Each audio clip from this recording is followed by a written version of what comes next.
¿Qué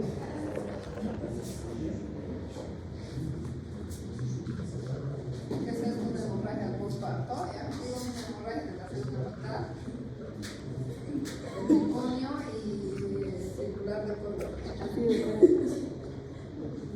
Bien, chicos, este tema es importante que ustedes lo diagnostiquen, lo conozcan, sepan, porque quizás cuando tengan pacientes en trabajo de parto o embarazadas que lleguen al centro de salud, ustedes lo van a tener que reconocer, lo van a tener que manejar al principio, porque casi siempre, ¿en qué va a terminar el sufrimiento? En muerte.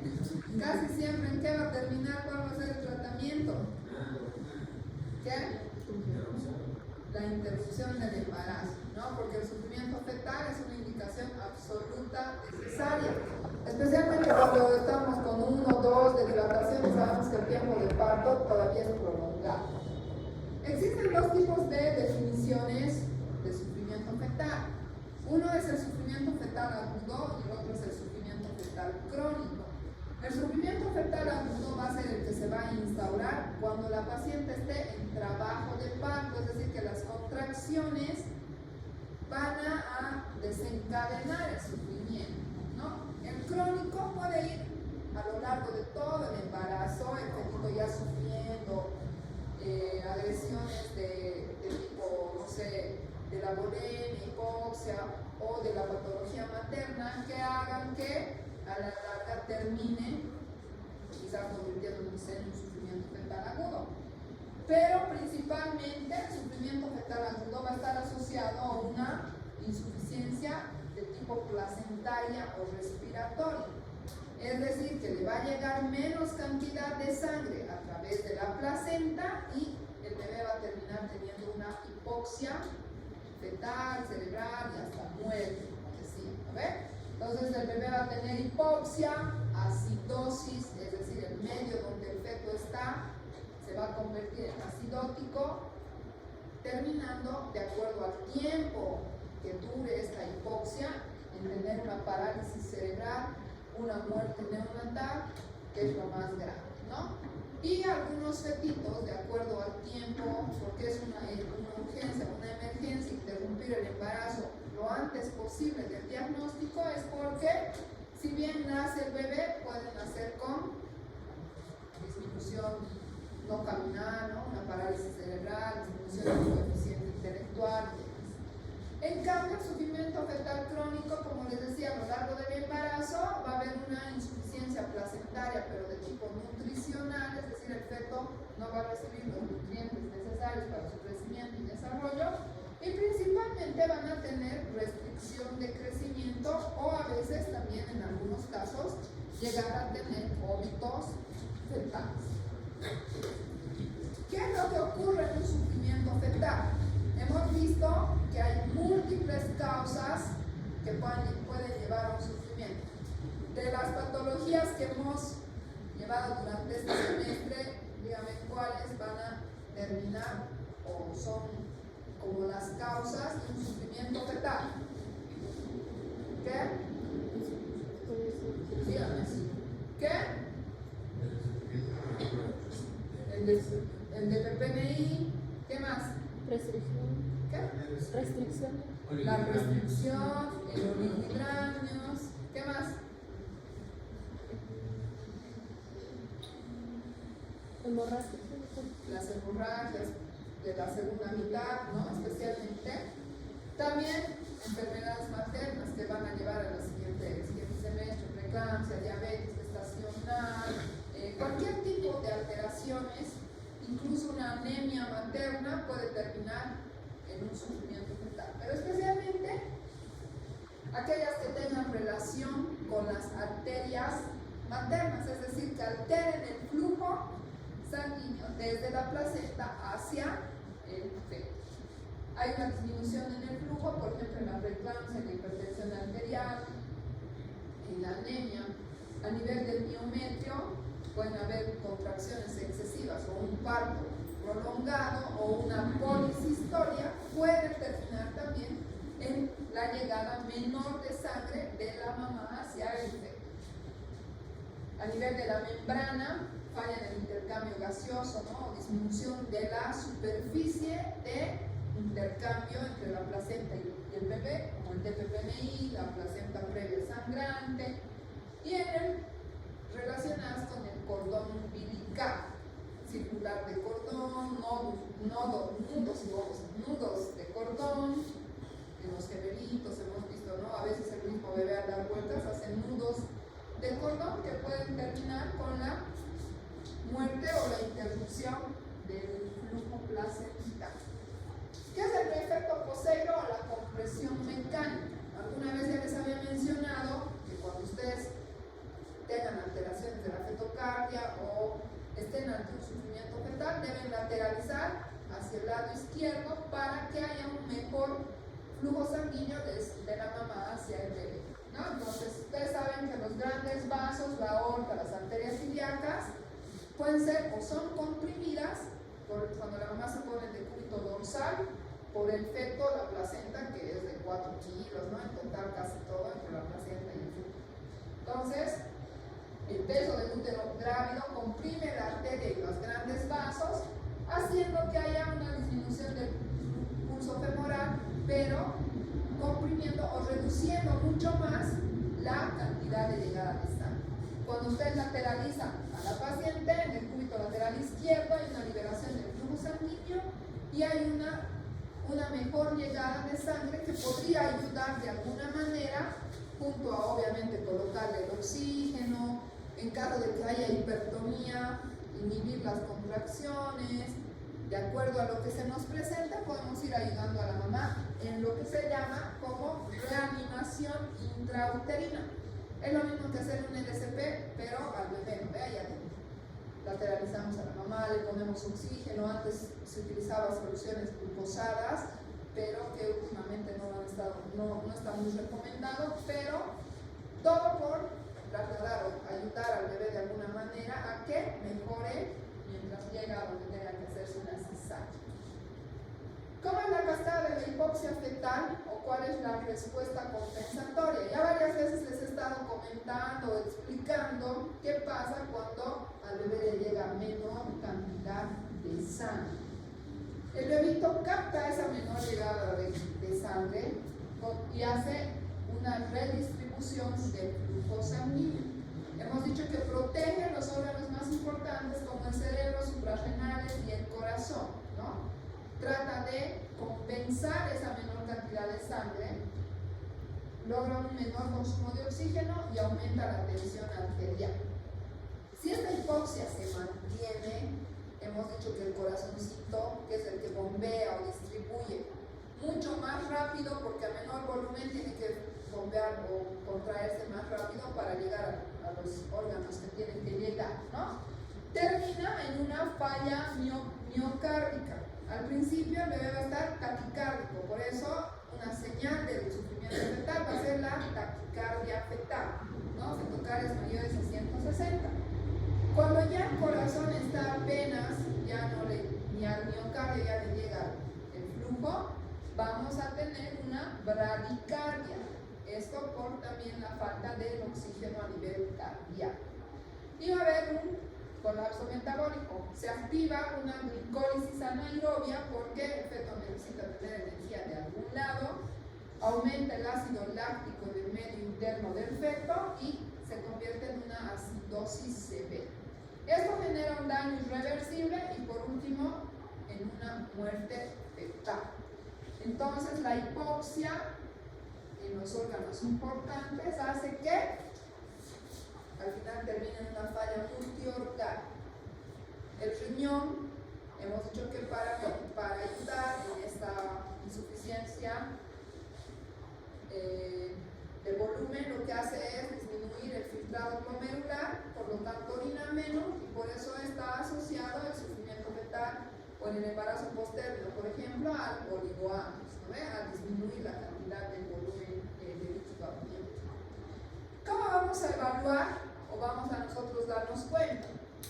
A veces no lo escuchamos minuciosamente, ¿cómo les puedo decir? No le damos mucha importancia a la fetocardia. La fetocardia no la podemos escuchar medio minuto y ya listo calcular y nada más. Si la paciente tiene antecedentes o factores de riesgo o la paciente está con, no sé, pues una hemorragia, tenemos que tener una monitorización constante de la vitalidad o el bienestar fetal. En el caso en el que ustedes tengan un registro cardiotocográfico, vamos a hacer un test no estresante, es decir, un registro cardiotocográfico sin el uso de oxitocina y vamos a tener variaciones, ¿no? Tenemos que hacer por lo menos 20 minutos de este test para poder decir que es una prueba adecuada o reactiva. Va a ser no reactiva cuando la frecuencia cardíaca tenga un trazado sin variabilidad. El registro cardiotocográfico, ustedes saben que tiene que tener por lo menos una variación, ¿no? La frecuencia cardíaca tiene que ser así. ¿Qué va a pasar cuando un fetito esté en un sufrimiento por alguna causa? A veces vamos a ver que la variabilidad es mínima, es como en el electrocardiograma, ¿ves? Se muere después. Si no hay ascensos o descensos, tenemos que estimular de alguna manera, le ponemos el decúbito lateral, puede ser que la mamá no haya comido bien y esté con hipoglicemia y por eso tiene este tipo de trazados. Podemos estimularle con el sonido o podemos inducir a las contracciones también con oxitocina, pero si con el estímulo sónico o el movimiento mismo del feto entra en una taquicardia, el bebé es reactivo, ¿no?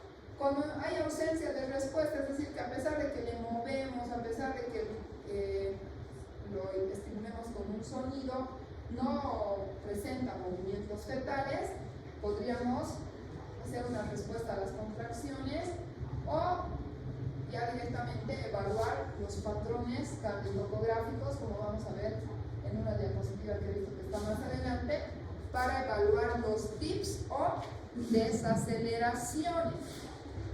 También vamos a solicitar o nos vamos a apoyar en una ecografía Doppler, que prácticamente es la que sí nos va a demostrar cómo está llegando ese flujo sanguíneo, ¿no? En una ecografía Doppler o la velosometría Doppler vamos a tener un flujo normal del mamamito. Cuando hay una ausencia o inversión del flujo, ya les había dicho, o un flujo reverso, es una señal de sufrimiento fetal. Si en la ecografía Doppler aparecen estos flujos inversos o reversos, es mejor interrumpir inmediatamente el embarazo. El flujo Doppler valora o mide la redistribución o los flujos sanguíneos a través de la evaluación de las arterias, ¿no? Umbilicales, arteriuterinas y cerebrales del feto. Si hay una ausencia o un flujo inverso, es ya una señal de alerta. Y el pronóstico, su aparición de estos flujos se relaciona con que el feto ya puede tener daño cerebral, que es acidótico, o incluso existen ya unas mediciones específicas. Los ecografistas sacan índices de pulsatividad, o sea, valores numéricos que demuestran si el feto está acidótico o está hipóxico o es hipóxico acidótico. Eso ya nos dice cómo está el fetito y si hay que interrumpir o no el embarazo, ¿no? Entonces, vean que, por ejemplo, en este caso, el doble circular del cordón debe ser o es una causa de sufrimiento fetal. Los tips o variaciones o desaceleraciones tienen una relación con las contracciones. ¿Tienen alguien un papel, chicos? ¿Un papel higiénico? Aquí se lo voy a hacer porque este es el dispositivo, pero más o menos muestra. Gracias. Cuando ustedes tengan un registro cardiotocográfico, estos tips solo se van a evaluar a través de un registro cardiotocográfico. Por clínica es un poco difícil que lo puedan valorar, a no ser que tengan buen oído y ya sepan, digamos, identificar, ¿no? O escuchen cuando el latido está bajando o no. ¿Qué son los dips o desaceleraciones? Normalmente un patrón cardiotocográfico tiene unas variaciones que pueden tener más o menos, el valor normal es una variabilidad de 20 a 25 latidos por minuto. Y las contracciones pueden estar presentes o no. O sea, es un trazado normal, ¿no? Hay un DIP temprano o DIP 1 que coincide, está bien en la fetocardia, hay una contracción y la fetocardia baja, vuelve a normalizarse, vuelve otra vez otra contracción y la fetocardia baja, ¿no? Entonces, esta es una respuesta como un poco fisiológica a que el útero, la cabecita mejor dicho, se aprieta con el útero contraído y puede desacelerar. Este es un DIP 1, como les decía, puede ser fisiológico y no es tan importante o no. Si hay un DIP 1 no es que tengamos que hacer una cesárea. El DIP 2, este es un DIP 1, ¿no? El DIP 2 en un registro cardiotocográfico es la desaceleración, pero cuando hay termina la contracción, o sea, se está relajando el útero y desacelera. Puede volver a la normalidad. Es decir, que se contrae, cuando está en proceso de relajación, hay una desaceleración. Este ya sí es un DIP patológico y se ocasiona o es producto del descenso de la presión parcial de oxígeno por debajo de 18 milímetros, ¿no? En el caso en el que solo haya un DIP 2, igual no significa que sí o sí está el sufrimiento. Cuando este se va repitiendo a lo largo del registro, en 20 minutos, no sé, se presentan 10 de estos, sí es una señal de sufrimiento fetal. Y un DIP 3, que es el más patológico o el más riesgoso, independientemente de que si el útero está contraído o relajado, desacelera, sube, baja, ¿no? Como pueden ver acá.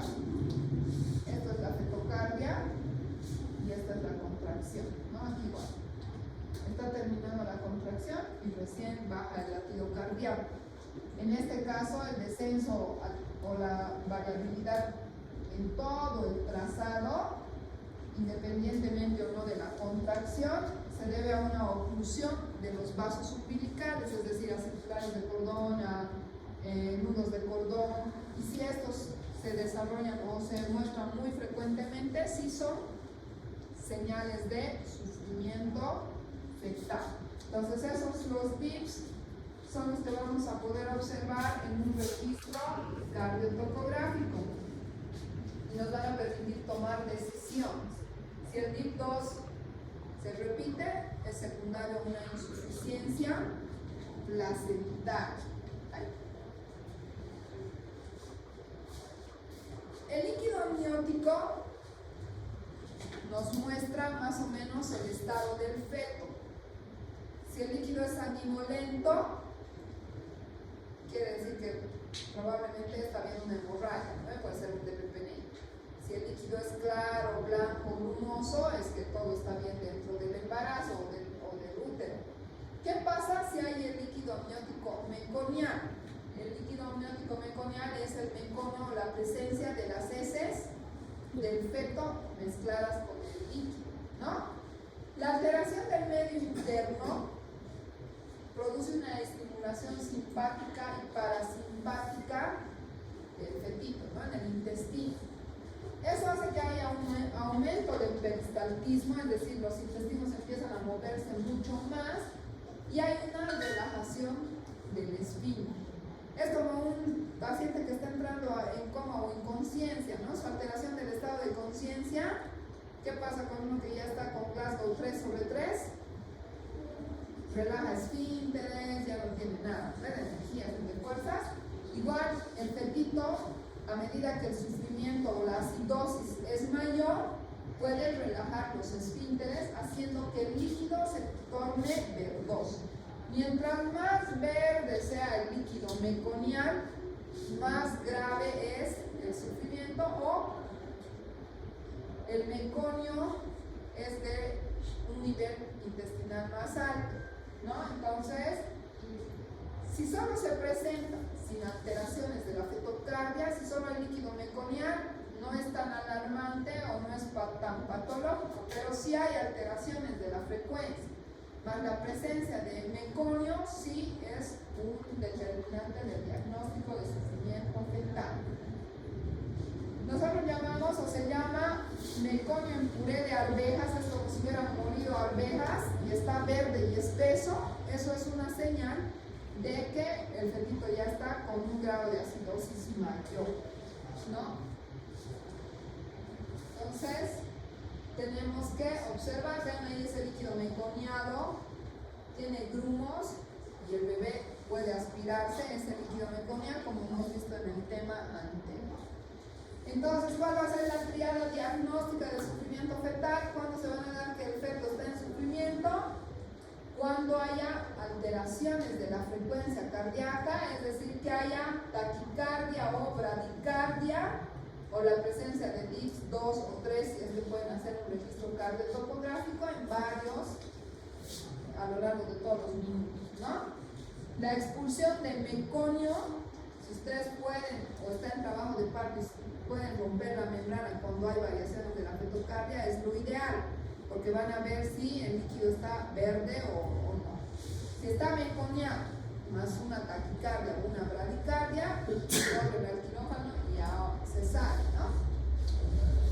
Y también, obviamente, van a haber modificaciones bioquímicas que se tendrían que evaluar a través del pH del cuero cabelludo del feto. No lo hacemos muy frecuentemente, por lo menos nunca lo hemos hecho. Si hay sufrimiento, veremos si está alterado el pH, porque ya nos basamos en la frecuencia y en la presencia de meconio. Porque no sé si está mencionado en estas diapositivas, pero 3 horas más o menos es el tiempo máximo que podríamos esperar para que este bebé, desde que hacemos el diagnóstico, nazca o tenga un daño cerebral severo, ¿no? Entonces, si han pasado más de 3 horas, lo más probable es que el bebé ya tenga su parálisis cerebral o incluso la muerte. ¿Cómo vamos a estabilizar y cuándo hacer el tratamiento? Tenemos que de alguna manera aumentar el intercambio materno-fetal y evitar el daño neurológico neuronal. Como les decía, podríamos administrar oxígeno a la mamá por puntas nasales para intentar transferir este oxígeno al feto. Administrar glucosa intravenosa, como les decía, o también podemos utilizar en este caso el sulfato de magnesio como neuroprotección, ¿no? El sulfato de magnesio lo van a ver con más detalle en el siguiente semestre, pero es un medicamento que estabiliza los canales iónicos de las neuronas. Entonces, actúa en la mamá en la preeclampsia severa en el caso de que aumente la presión a nivel cerebral, pero en este caso también le sirve al feto de la misma manera. Entonces, podemos ponerle sulfato de magnesio, oxígeno del cúbito lateral izquierdo y transportar hacia el centro donde se va a realizar la cesárea. Ahí está entonces, como les decía, inicia la asfixia o la hipoxia fetal. De 1 a 3 horas es como que el límite para que nosotros hagamos algo para evitar el daño cerebral irreversible. Cuando el feto ya está entre 3 a 5 horas en ese sufrimiento fetal, va a haber una falla multiorgánica y lo más probable es que haya una muerte fetal. Entonces, si nosotros hacemos un diagnóstico y manejamos la causa o tal vez si tenemos quirófano, realizamos la cesárea inmediatamente, podríamos evitar el daño cerebral. Muy bien, ese es el tema. ¿Alguna duda, chicos? ¿Preguntas? ¿Comentarios? ¿Todo claro? Nada dice, ni bien ni mal. Doctora, en el hospital, el que se encarga de, en este caso, de los DIPS para dar la orden así, ¿es el residente o también puede ser el interno? ¿Cómo? ¿Para analizar, evaluar o para hacer el registro? Para analizar. O sea, si tú sabes, si te acuerdas, digamos, de esto, te conectas, te va a hacer su trazadito y tú puedes ir evaluando, puedes hacer el análisis o interpretando, se llama, ¿no? Interpretas el registro y tú puedes avisar pues, al presidente, no sé si es interno, deberías hacer. Pero el que esté haciendo el registro, si sabe esto y se da cuenta, entonces ya. Incluso cuando está conectado tiene un volumen alto el cardiotocógrafo, ¿no ves? Sí. Ya tu oído, cuando tienes práctica suficiente, sabe cuando es bradicardia, si está con taquicardia o si es un trazado normal, ¿no? Pero cuando tú interpretas, si se repiten varias veces, es que nomás es un hito o un hito. Pero si hay un hito, puede haberse movido o algún error. No, tal vez le puedes poner oxígeno y le repites y tal vez se normaliza, ¿no ves? Entonces no es que un trazado listo adentro. O si tienes ecografía ahí en el hospital, mandas a la ecografía Doppler si el feto no es delcoso y no está acidótico. Además, mucho depende también, chicos, de si está en trabajo de parto y resulta que hay policistolia o hiperdinamia, por ahí es por la oxitocina, ¿no ves? Ya está con 7, 8 de dilatación, baja o sube la fetocardia. Si no hay meconio, tal vez con el oxígeno puedes llegar a tener, le cortas la oxitocina y puede tener un parto normal. O le pones analgesia y también puede ser que tenga un parto normal. Pero si no mejora con nada, cesárea. ¿Qué más? Break. Doctora, para la próxima semana, las diapositivas de patologías de... Para la próxima semana, hoy día, para que no sea mucha carga para sus cerebros, porque van a estar 3 horas, el límite para que no se mueran de parálisis, vamos a avanzar hoy día por el periopatológico, que es así como que sencillo y que sepan infecciones, mastitis, eso.